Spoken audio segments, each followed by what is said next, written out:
Coming to you from Lunahill, Pensacola. Hi, I'm Duane and welcome to my World Garden, or sometimes affectionately called Duane's World. I call it Duane's World Garden because one of the objectives of Lunahill is to seek out global varieties of food plants that are not only adaptable to our climate zone, but are adoptable by our dinner plates. And that can be easier said than done. So there are many varieties of plants around the world that people use for food that also grow here. If we can grow them here and then put them into our recipes as cultural practices, then that reduces the amount of transportation that is placed on the food supply to be transported from a long distance away.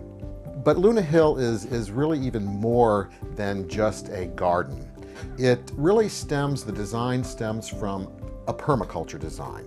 And permaculture is a contraction of permanent agriculture. It's a design philosophy. And the design philosophy that is maturing here is called a forest garden. And some people also refer to this as a food forest. It comes from this large book, a designer's manual. And this book, it gives you, a design methodology for every kind of habitat type on the planet, where it's dry and arid, cool, humid, or hot humid like we have in Pensacola, which is a whole different story. We're fortunate here in Pensacola to be on the dividing line between subtropical and temperate. So in Pensacola, it's apples and oranges.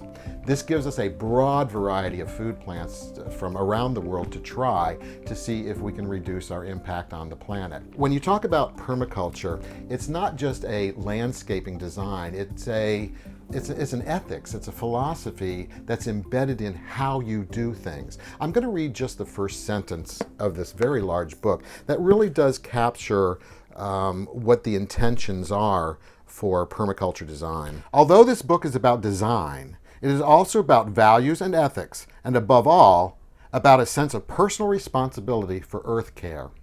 That's why I'm always using the definition life support system Earth. We have been using the word environment to capture what we're talking about, the ecology and those types of things. For me, definitions matter. This really is our life support system Earth. It is what we have to be responsible to for our children and their grandchildren to have life and to sustain life.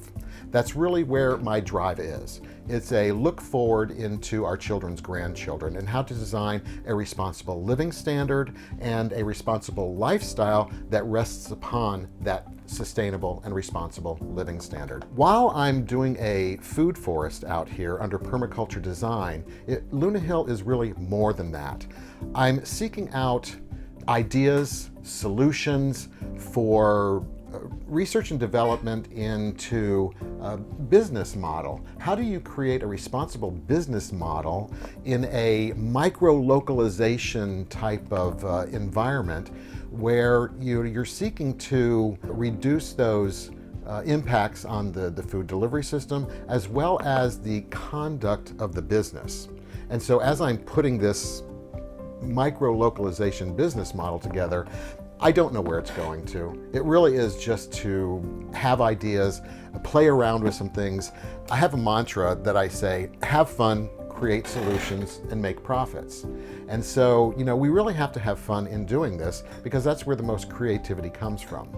And then we can seek out those profits, which sometimes are economic, but also ecologic and community. And that's really kind of what Lunahill is here to do.